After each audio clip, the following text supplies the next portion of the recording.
Meg choked as Wales and Princess Diana brutally slam her for selling royal story on Tindall podcast. Teach her a lesson. Meg brutally slammed by Wales and Princess Anne on Tindall podcast. Whatever Harry does this weekend will be overshadowed by the Wales at rugby match this weekend. There's big news in Europe. I really want to talk about it. There was a bit of darkness while filming at Windsor Castle. The Prince of Wales revealed the only time he's ever cried watching a sport was when his cousin Zara Tindall won an event as he appeared on Surprise Podcast. William, with the animated Kate and Princess Anne, joins former England rugby player Mike Tindall, who is married to the Princess Royal's daughter, Zara, on his show.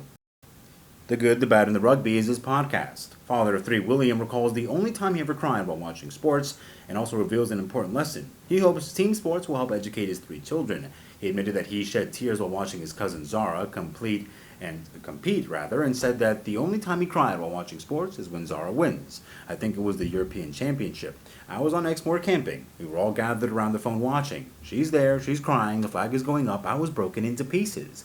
Tindall hosts a rugby podcast with former rugby players James Haskell and TV host Alex Payne. Kate added, I can remember because you turned around and said, I have never been so proud of anyone. William also discussed important lessons, hoping his children, George, Charlotte, and Louis, will learn from playing team sports, talking about the skills you get from your early years playing sports with teams. He said, learn how to lose, which I think we have to focus on more.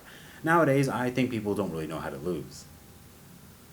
Well, especially when it comes to our children. I want to make sure they understand that. I think it's really important from an early age to understand how to lose and why we lose and grow from it and what you learn from the process as well as winning.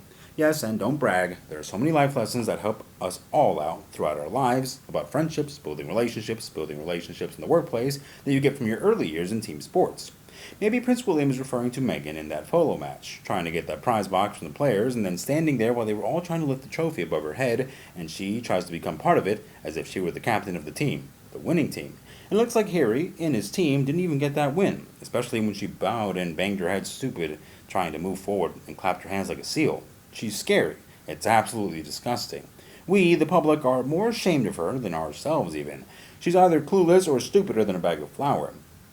Then it was Kate's turn to explain why she loves team sports and joke with Mike, I wouldn't say you're really competitive, but I've seen her play beer pong. I'm not competitive at all, Kate replied, before explaining that her parents always encouraged her to participate in sports. She went on to say that she and William had never finished a game of tennis, and giggled as she added, it becomes a mental challenge between the two of us. Okay,